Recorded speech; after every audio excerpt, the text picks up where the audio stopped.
বঙ্গ বিধানসভা ভোটের বাকি আর কয়েকটা মাস। এবারে নির্বাচন বিজেপির ঘাড়ে বড় চ্যালেঞ্জ। তাই ভোটমুখী বাংলায় রেলকেই হাতিয়ার। বন্দে ভারত স্লিপারের পর এবার উত্তরবঙ্গের জন্য 6টি নতুন ট্রেনের ঘোষণা রেলের।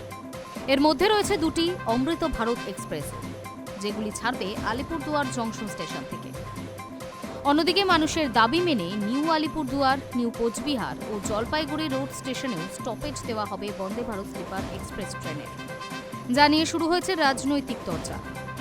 তৃণমূল এবং বিজেপি দুই পক্ষেরই দাবি, তাদের আন্দোলনের জেরে এই ট্রেনের স্টপেজ দেওয়া হচ্ছে আলিপুরদুয়ারে। আগামী 17 জানুয়ারি মালদহে আসছেন প্রধানমন্ত্রী নরেন্দ্র মোদী। প্রশাসনিক সভার পাশাপাশি রাজনৈতিক সভাও রয়েছে তার। জানা গিয়েছে, মালদহের প্রশাসনিক সভা থেকেই নতুন সমস্ত ট্রেনের উদ্বোধন করতে পারেন প্রধানমন্ত্রী। শুধু তাই নয়, উত্তরের মানুষের মন পেতে মোট ৩,২৬৫ কোটি টাকার প্রকল্পের উদ্বোধন এবং শিলান্যাস করার কথা রয়েছে তার, যার মধ্যে রয়েছে ধূপগুড়ি ফালাকাটা 4 লেনের মহাসড়কের উদ্বোধন।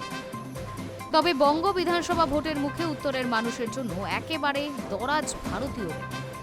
ইতিমধ্যে রেলের তরফে 2টি অমৃত ভারত এক্সপ্রেসের টাইম টেবিল প্রকাশ করা হয়েছে রেলের তরফে।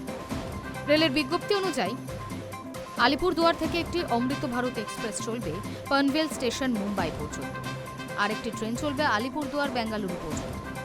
যদিও সবটাই চমক বলে দাবি শাসক দল তৃণমূলের। রিভিশনাল রেলওয়ে ইউজার্স কনসালটেটিভ কমিটির সদস্য বলেন, নতুন কিছু ট্রেন চালু হচ্ছে। বেঙ্গালুরু এবং মুম্বাইয়ের জন্য ট্রেন দেওয়া হচ্ছে বলেই শুনেছি। ভোটের আগে বিজেপি চাইবে এটাকে তুলে ধরতে। তবে তৃণমূল কংগ্রেস এমন কাজ করে না বলেই দাবি প্রসেনজিৎ দত্তের। তার কথায়, ভোটের জন্য আমরা কাজ করি না।